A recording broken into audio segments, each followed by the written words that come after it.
da an zaɓi gwamna ne a wurina to maganar siyasa ta ƙare. Duk wanda muka ba kuɗi kowa ya shi wallahi siyasa hannu. To yanzu ko ba sasanci ne aka ba, miƙa wuya aka yi. Ka yi sasanci ka ban ɓarawa da bindigogin shi. Musamman mu jihar Katsina da Arewa a ce an waye gari wani mutum yana son ya yi kulle-kulle ya yi dukkan zai wai gwamnatin APC ta shiga da mulki. Kai ka san wannan mutum ko wa'innan mutanen ba su tsoron Allah, ba su tausayin jama'a, ba su tunanin ma 'ya'yansu da jikokinsu zuwa, kuma wallahi ni na tabbatar maka Allah ba zai basu ba. Domin sanin halin da duniya take ciki, ku kasance da Beat Hausa.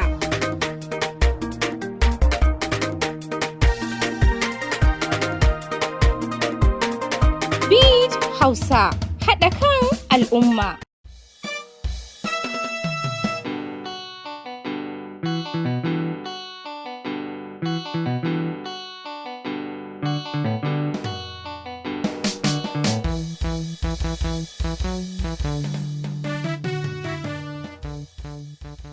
To, ka san ita ADC dama can akwai ta da sunan jami'a, amma magana gaskiya musamman na wajen ba ta wani tasiri, ba ma san ta ba, ba ta da wani ofis, babu ba ma san shugabanninta ba. So lokacin da aka zo ana magana haɗaka ɗin nan, wato ana so a haɗu jam'iyyu ko kuma mutane ɗaiɗaiku wayanda suke da matsaloli da a jam'iyyun da suke, to da farko damu magana SDP aka fara, amma an yi nisa. Fannin Katsina ma mutane har sun zo suna ta rijista saboda an ce za a yi SDP. Ka san ita SDP a nan ba baƙuwa ba ce a wurinmu, musamman Katsina da kuma Najeriya baki ɗaya. Tunda har zaɓe an taɓa yi ta ci dan dai ba a ba da zaɓen ba. Kuma an zaɓo mata 'yan majalisa tarayya a lokacin, to da kuma gwamnoni ma. To amma dai sai ba a samu daidaituwa musamman da shugabanninsu can na Abuja. Sai daga ƙarshe aka zo aka samu daidaituwa da shugabannin ADC waɗanda suka yarda za su narke su shugabannin su ba da dama wasu shugabanni da aka tafi wani haɗaka ɗin su ɗauka. To wannan an so a yi shi har a ƙasa, wato jihohi. To amma sai wasu dalilai suka ce tunda ai ɗan abin da ya rage na watanni ne, so a bari kawai a ci gaba tafiya da waɗanda kenan.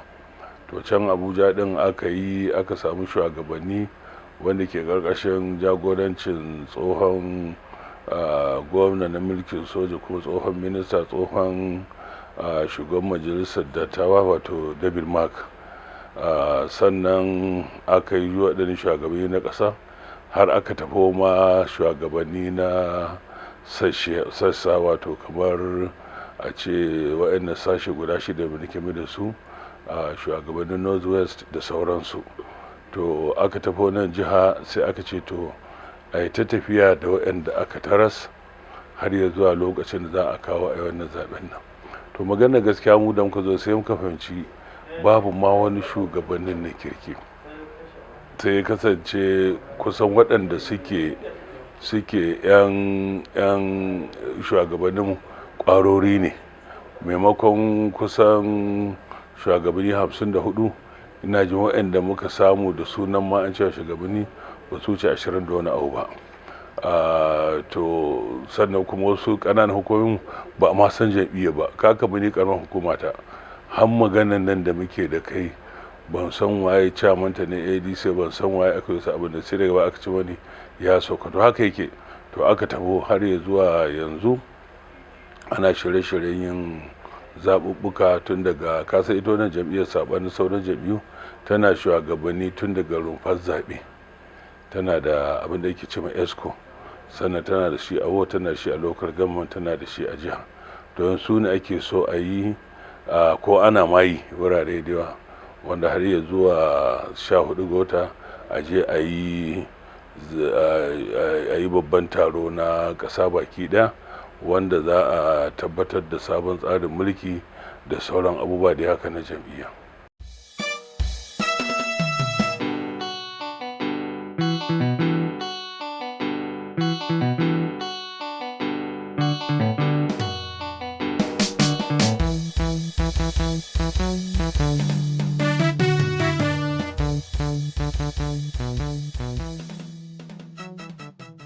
Farko da ita dai gwamnatin da ke kan mulki, in kun fahimci ba ma jam'iyyar ADC kaɗai ba, dukkan jam'iyyu na adawa ta shiga ciki, ta yi kane ta nemi ta hana su zaman lafiya.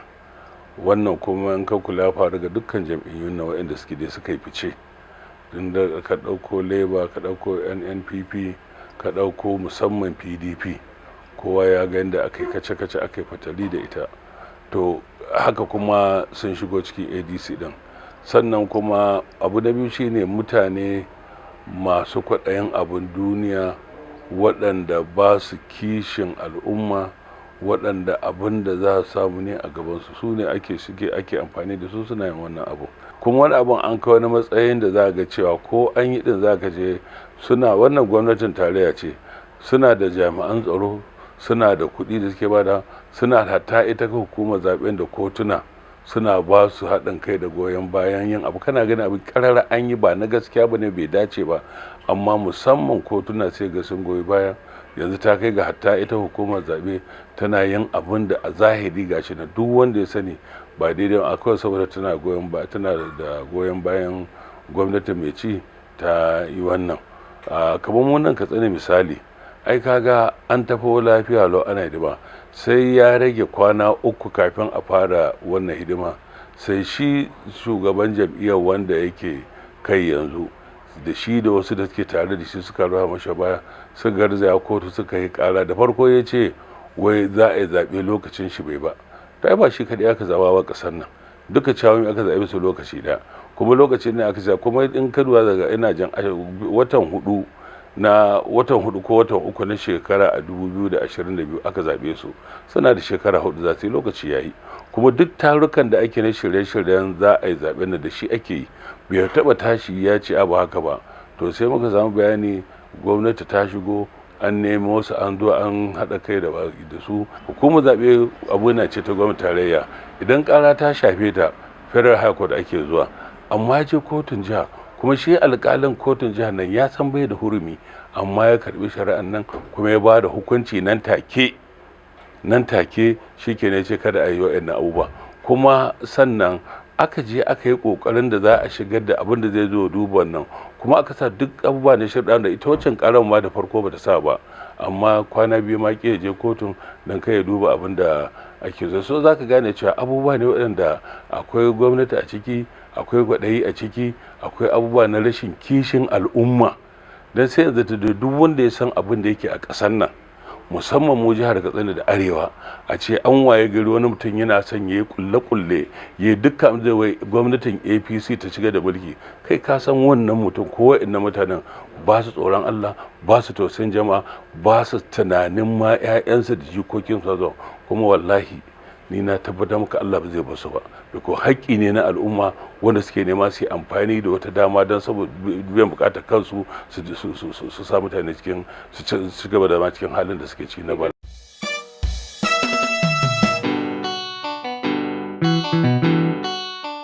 Wannan abin da gwamnatin tarayya take yi kenan, tare da makaraban jami'an tsaro da kuma su kwaɗayi waɗanda suke kula da abubuwa na yau da kullum, jami'an tsaro da shari'a da sauransu, wanda kuma ya bayyana gashi nan.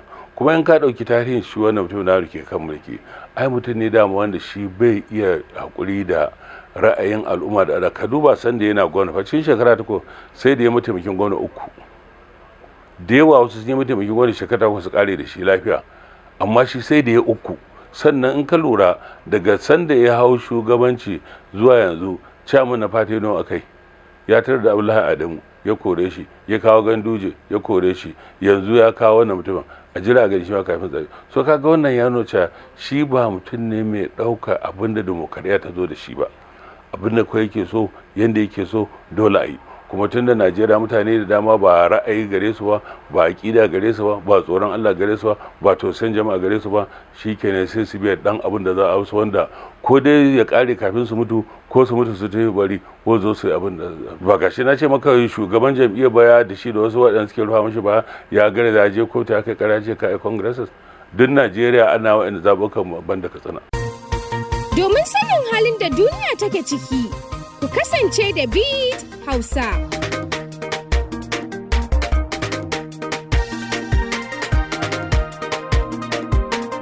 Beat Hausa, haɗa kan al'umma.